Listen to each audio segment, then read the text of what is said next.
বেগম খালেদা জিয়ার সমাধিস্থল রাজধানীর জিয়া উদ্যান থেকে যুক্ত হচ্ছেন আমাদের সহকর্মী শামীম চৌধুরী। শামীম, শামীম আমাকে শুনতে পাচ্ছেন?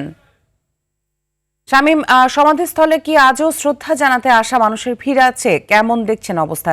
কি বলছেন আগতরা?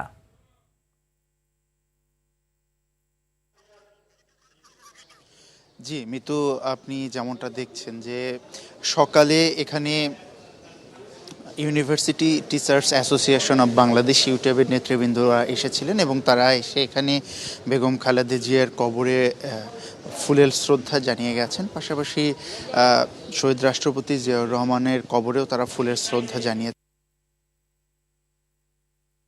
করেছেন এখানে এবং তাদের দুজনারই আত্মার মাগফিরাত কামনা করেছেন। এখানে কিন্তু বেলা যত বাড়ছে প্রতিদিনের মতো করে কিন্তু এখানে আস্তে আস্তে করে মানুষজন আসছেন, নেতাকর্মীরা আসছেন এবং তারা কিন্তু এখানে এসে ফুলেল শ্রদ্ধা জানিয়ে ফাতেহা পাঠ করে কবর জিয়ারত করে এখান থেকে চলে যাচ্ছেন। তবে বেশিরভাগই এখানে আমরা দেখছি যে সাধারণ মানুষ আসছেন এবং তারা এসে বেগম খালেদা জিয়াকে শ্রদ্ধা জানাচ্ছেন, ফুলের শ্রদ্ধা জানাচ্ছেন এবং কবর জিয়ারত করছেন, ফাতেহা পাঠ করছেন। এবং আরেকটি বিষয় মিতু, এখানে পাশেই কিন্তু অনেকে কোরআন তেলাওয়াত করছেন বেগম খালেদা জিয়া এবং শহীদ রাষ্ট্রপতি জিয়াউর রহমানের আত্মার মাগফিরাত কামনার জন্য। তারা এখানে কবর জিয়ারত করছেন, পাশাপাশি কোরআন তেলাওয়াত করছেন। আমরা বিভিন্ন শিশুদেরকেও দেখছি তারা এখানে আসছেন, কোনো শিশুর হাতে শুধুমাত্র একটা ফুল নিয়ে আসছেন।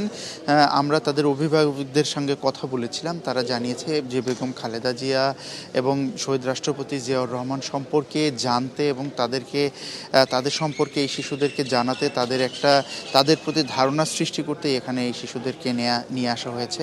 তো মিতু, বেলা যত বাড়ছে ততই কিন্তু এখানে লোকের সমাগম বাড়ছে, নেতাকর্মীদের সমাগম বাড়ছে।